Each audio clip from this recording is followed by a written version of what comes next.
नमस्कार दोस्तों, bright education के ऑनलाइन प्लेटफॉर्म में आपका स्वागत है। आज हम शुरू करने जा रहे हैं साइंस के कुछ टॉपिक्स जो आपके सभी परीक्षाओं के लिए महत्वपूर्ण होंगे। दोस्तों, कहते हैं कि समय बड़ा बलवान है, और ये बलवान है तो ये बल होता क्या है। जैसे कोई व्यक्ति बोल देते हैं वैसे कि ये बलवान है, ये शक्तिशाली है, तो ये बल होता क्या है आखिर, इस बल का महत्व क्या है, ये हमारे जीवन में कितना उपयोगी है। इन सभी बातों को पढ़ने के लिए हम आज टॉपिक शुरू करने जा रहे हैं बल।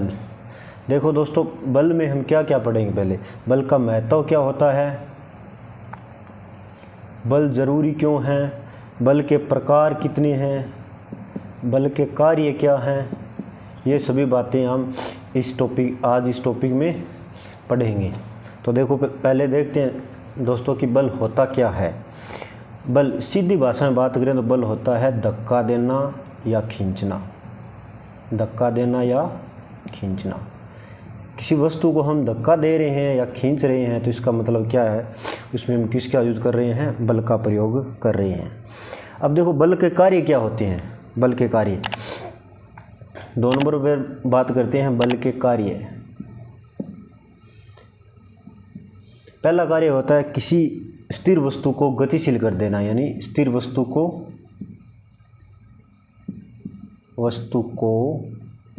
गतिशील करना।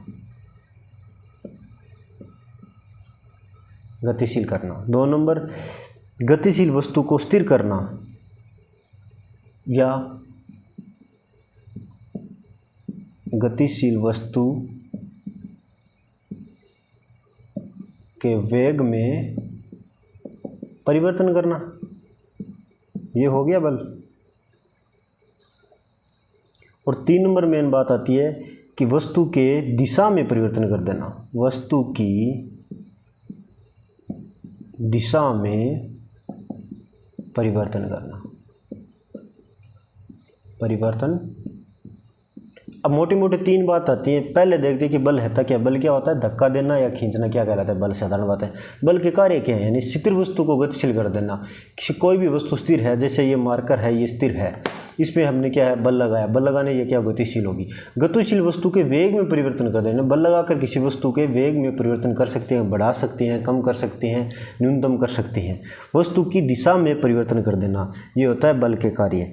अब आगे देखेंगे बल होता क्या है और बल के प्रकार क्या क्या हैं, बल के लिए आवश्यक क्या है, ये सभी हम पढ़ेंगे। देखो, बल क्या होती है, एक अन्योन्य क्रिया होती है। अन्योन्य क्रिया, इसका क्या मतलब, इसका मतलब है कि बल के लिए 2 वस्तुओं का होना आवश्यक है। 2 वस्तुओं का होना आवश्यक है। यानी बल कब लगेगा या बल कब काम करेगा, जब 2 वस्तु, कोई एक वस्तु हो तो उस पर क्या है, कोई बल काम नहीं करता है। बल के लिए क्या होता है, 2 वस्तुओं का होना आवश्यक है। बल क्या होती है, एक सदिश राशि होती है। यहीं से क्वेश्चन बनता है कि बल सदिश राशि है, अदिश राशि है। ये सदिश और अदिश राशियों की हम राशियों वाले टॉपिक में बात करेंगे, लेकिन अभी बता दूं, सदिश वो होते हैं जिसके लिए परिमाण प्लस दिशा दोनों आवश्यक हो। जैसे मैंने बोल दिया कि 10 न्यूटन बल। अब देखो दोस्तों, इसका कोई मतलब नहीं निकलता कि 10 न्यूटन बल। अब 10 न्यूटन बल के साथ में दिशा लगा दें हम कि 10 न्यूटन बल उत्तर दिशा में लग रहा है, तो हम कह सकते हैं कि बल है ना, वो उत्तर दिशा में 10 न्यूटन लग रहा है। इसीलिए बल के लिए क्या होता है, परिमाण प्लस दिशा दोनों आवश्यक होती है। तो यही इसी का कारण इसको क्या बोलते हैं, ये सदिश राशि है। ठीक है। अब आगे देखते हैं कि ये 10 न्यूटन है, तो न्यूटन क्या है इसका, यानी बल के मात्रक। कोई भी वस्तु में अगर वेग में परिवर्तन करना है, दिशा में परिवर्तन करना है, तो उस पर कितना बल लगाएंगे, ये डिपेंड करता है कि उस वस्तु द्वारा हम पर कितना बल लगाया जा रहा है। इसीलिए सीधा देखें, अगर सीधा माने कि कोई भी नंबर हमारे पास, जैसे 20 नंबर है, तो 20 का कोई मतलब नहीं निकलता है। अब देखो, हो सकता है 20 किलोग्राम हो सकता है 20 ग्राम हो सकता है 20 किलोमीटर हो सकता है 20 न्यूटन हो। यानी ये सब अगर किसी भी नंबर के पीछे अगर हमने उसका मात्रक लगा रखा है, उसी से निर्धारण होता है कि ये क्या चीज़ है, 20 है क्या। अगर केजी लगा रखा है तो मतलब द्रव्यमान है, ये द्रव्यमान है। अगर 20 किलोमीटर तो ये दूरी हो गई, और ये अगर न्यूटन लगा रखा है तो ये क्या हो गया, बल हो गया। अब देखते हैं बल के मात्रक होते क्या क्या हैं। सबसे पहले देखेंगे हम अस्थायी मात्रक। बल का अस्थायी मात्रक क्या होता है? बल का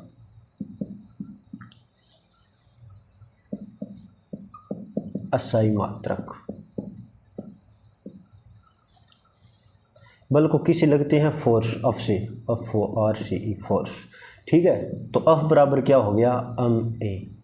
अब देख लो, इतना याद रखना है, अफ यानी बल बराबर क्या होता है, मा। बल बराबर क्या होता है, मा। यानी बल किससे मिलता है, मा से। अम क्या है यहाँ पर, द्रव्यमान,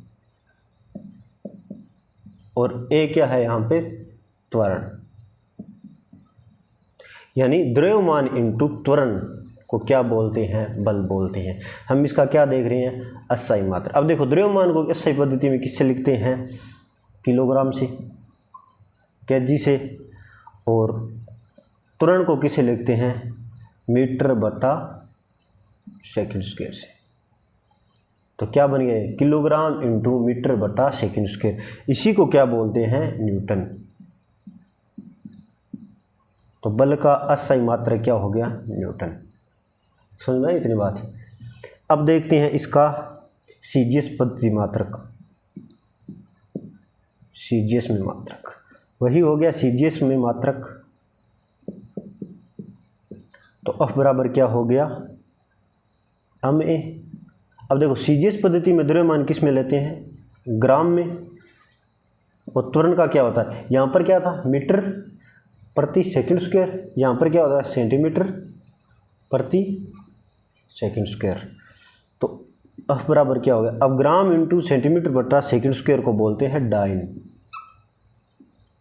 दो चीज़ याद रखनी है, अस्थायी पद्धति में बल का मात्रक होता है न्यूटन, सीजीएस पद्धति में बल का मात्रक होता है डाइन। अब देखो, न्यूटन और डाइन में कई बार संबंध पूछा हुआ है, बहुत बार संबंध पूछा हुआ है, ये आपको ध्यान में रखना ही रखना है।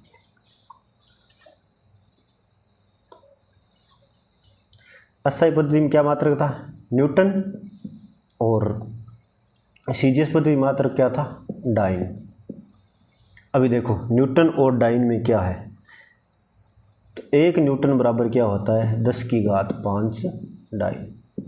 ये संबंध होता है, ये संबंध याद रखना है। कई बार परीक्षा में पूछा हुआ है कि 1 न्यूटन बराबर कितना होता है, 10⁵ डाइन।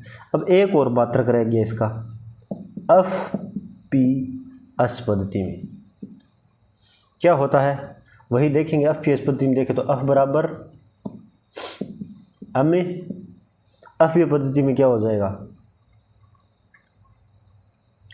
द्रव्यमान को किससे लिखते हैं, पाउंड में, और त्वरण को किससे लिखते हैं, फुट बटा सेकंड स्क्वायर, और इसी को बोल देते हैं, यानी पाउंड इंटू फुट बटा सेकंड स्क्वायर को बोल देते हैं पाउंडल।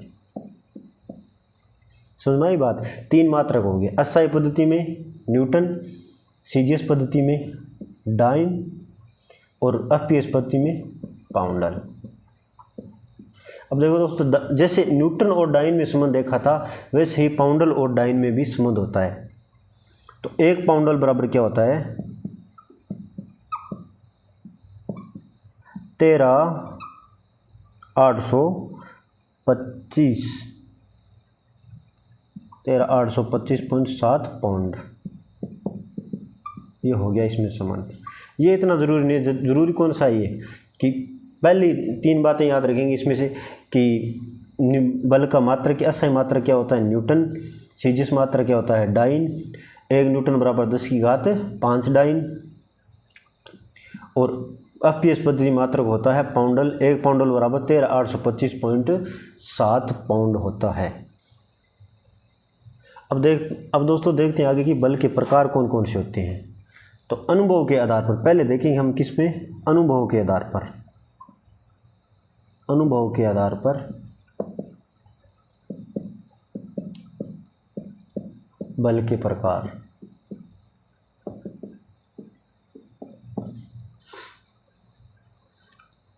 दो प्रकार के होते हैं, कौन से, 1 नंबर तो संपर्क बल, 2 नंबर होता है असंपर्क बल।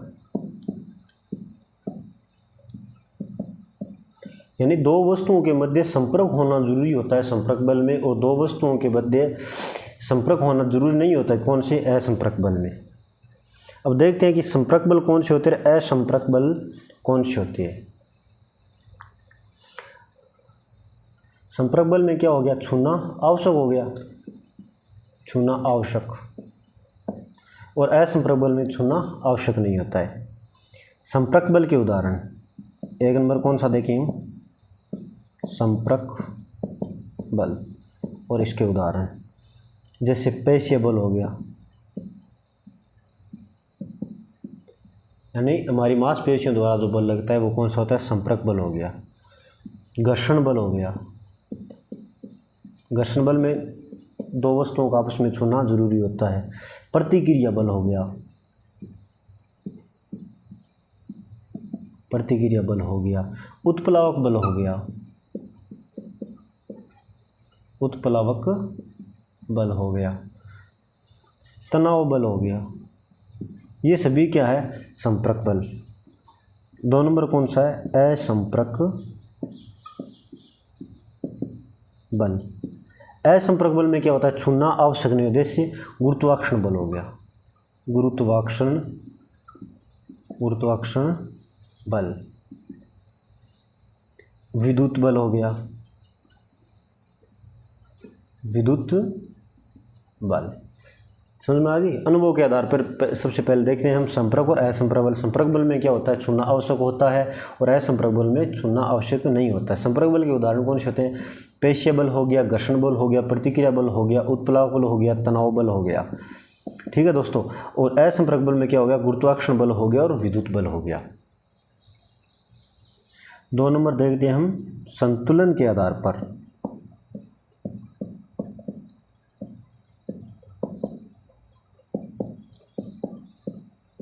कितने प्रकार के बल पड़ेंगे, वही 2, कौन से, संतुलित बल, 2 नंबर कौन सा हो गया, असंतुलित बल।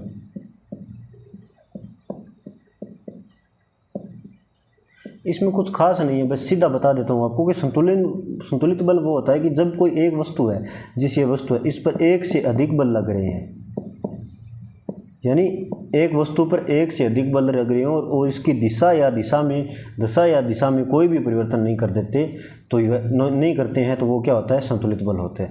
असंतुलित बल में क्या होता है, जैसे एक ये बल लग रहा है एक साइड से, या दूसरी साइड से बल लग रहा है, ये लग रहा है 10 न्यूटन बल, ये लग रहा है 20 न्यूटन बल, तो ये इस तरफ इसको क्या करेगा, बढ़ा देगा, तो ये हो गया असंतुलित बल। यानी संतुलित बल में सभी बलों का योग 0 के बराबर होता है, और इसमें सभी बलों का योग 0 के बराबर नहीं होता। समझ में आ गया। संतुलित बल में क्या होता है, त्वरण 0 होता है,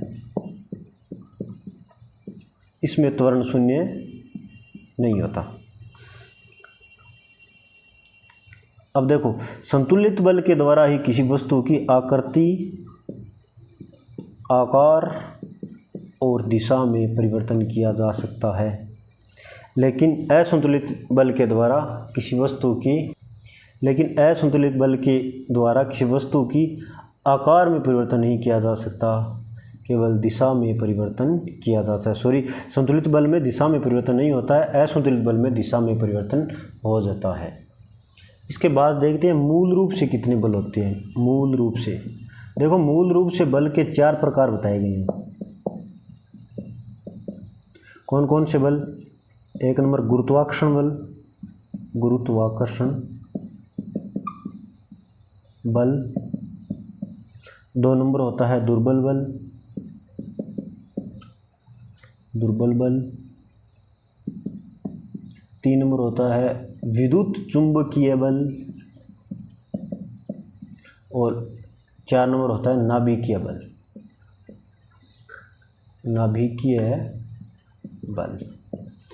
ठीक है, तो देखते हैं कि गुरुत्वाकर्षण बल, दुर्बल बल, विद्युत चुंबकीय बल और नाभिकीय बल।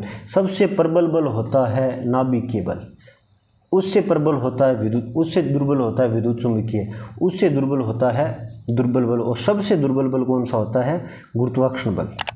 समझ में आ गए। सबसे कमज़ोर बल होता है ये गुरुत्वाकर्षण बल। और सबसे जोर का या तगड़ा वो या प्रबल बल बोलते हैं, वो कौन सा होता है? नाभिकीय बल होता है।